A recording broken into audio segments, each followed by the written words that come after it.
What up, Huck Squad? Coming at you with an in the bag. It's probably been like 6 months or maybe more since I've done an in the bag. I got a bunch of new discs yesterday while I was out during my travels, so wanted to update you guys on everything in my bag.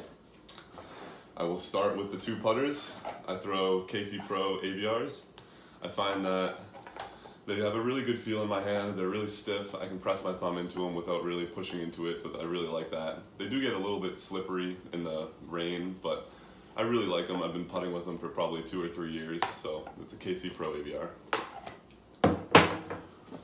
After that is a new addition to my bag. This is a P1X D-line. It seems to be pretty good, nice and straight for those approach shots. For backhand, I would never flick something like this, but pretty good for, I'd say, 250 feet and in.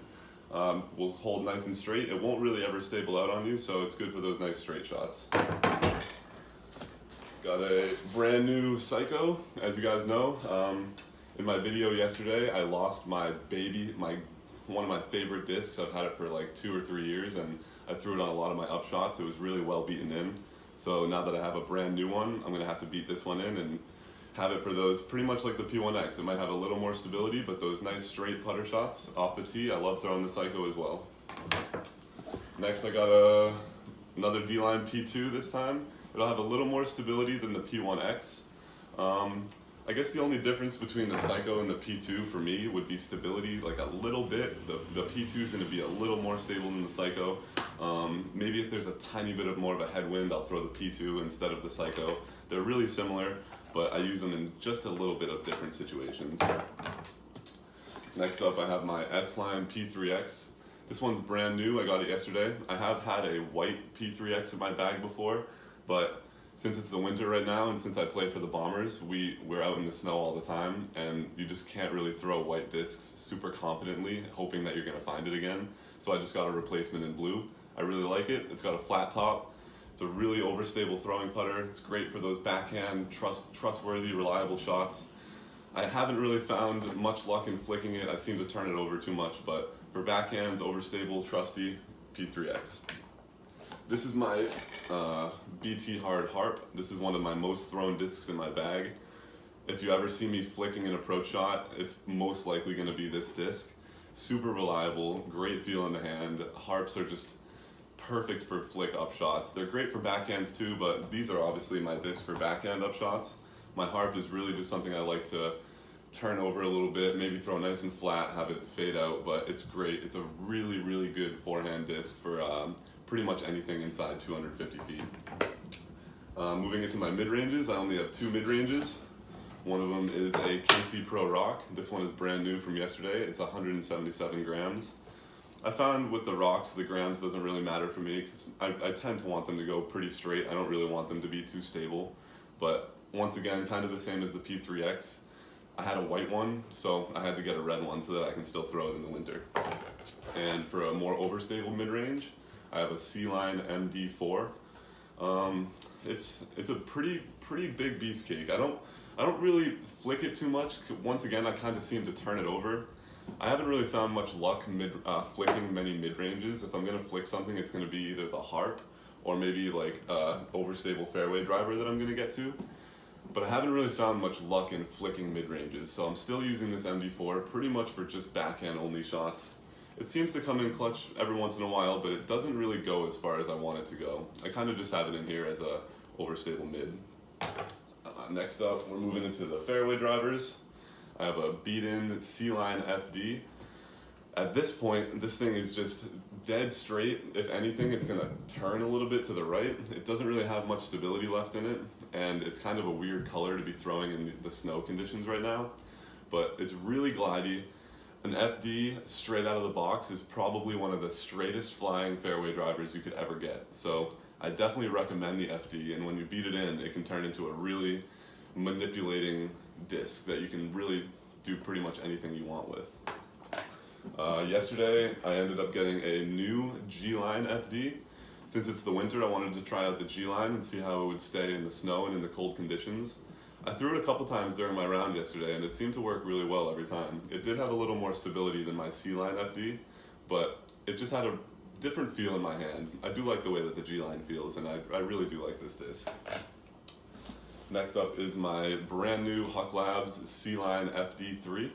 So like I was saying before, I don't really have a mid-range that I flick too much, so if it's a little further than my harp can do, I'll just take out my FD3, and it's super overstable, super predictable, great for like 250 to 325 maybe, so kind of in like that middle range, but it's super overstable, great for headwinds. I don't really backhand it too much, it's more of a flick disc, but super reliable, the C-Line FD3. Next up I have an S-Line TD. It stands for turning driver, so it's straight out of the box, it's gonna be pretty straight, but once you beat it in, it really likes to turn over. So this is turned into my hyzer flip disc, it's turned into my left to right disc. I would never really flick this disc because I'm not really good at flicking understable discs, but it's very manipulative, you can do pretty much anything with it. You would never want to throw it in a headwind or else it will turn over on you, but it's a great hyzer flip disc and has a pretty good feel in my hand. The rim is a little small, but you can really pump these things on a hyzer and they'll just flip up and go forever. One of my workhorses in my bag with a failed shaving cream dye. I don't know if you can really see it, but little blue streaks on it. It's an S-Line PD. This is one of my workhorses, like I said. I throw this a lot. Obviously it's white, so I can't really throw it right now in the winter that much, but this is like one of my favorite drivers. It's super stable, like super neutral in the sense that it's not too stable, not too flippy. When you first get it, it's gonna be pretty stable out of the box. You're not really gonna be turning it over. But after a while, once you beat it in, it turns into a really straight flying, consistent driver.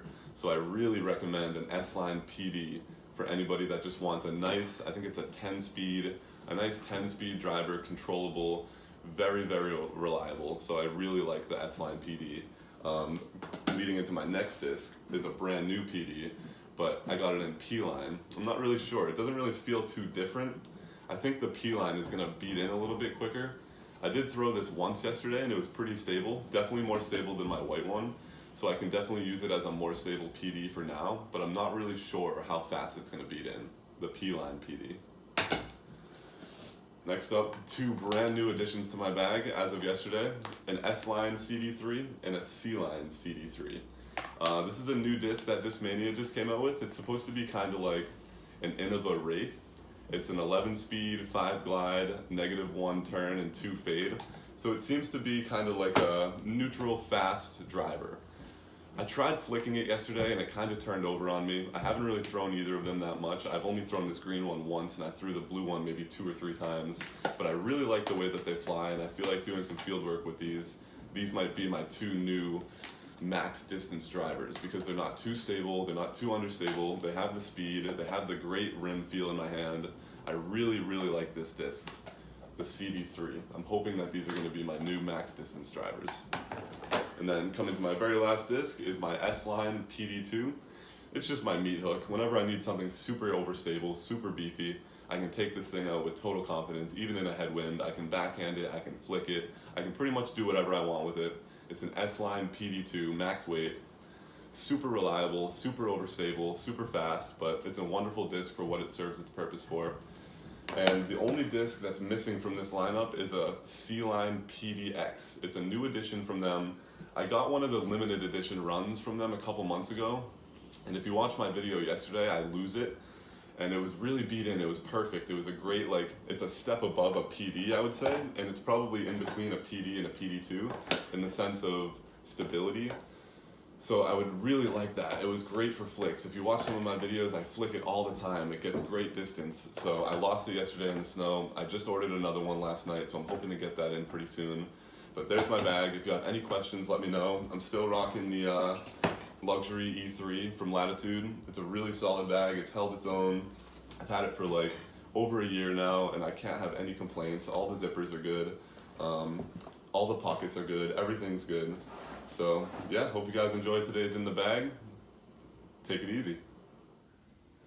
One more thing, you better like, subscribe, comment, leave something for me to engage with. I'm sick of making these videos and all you guys do is watch them. You don't even engage with them. Engage with me, man. Engage with me.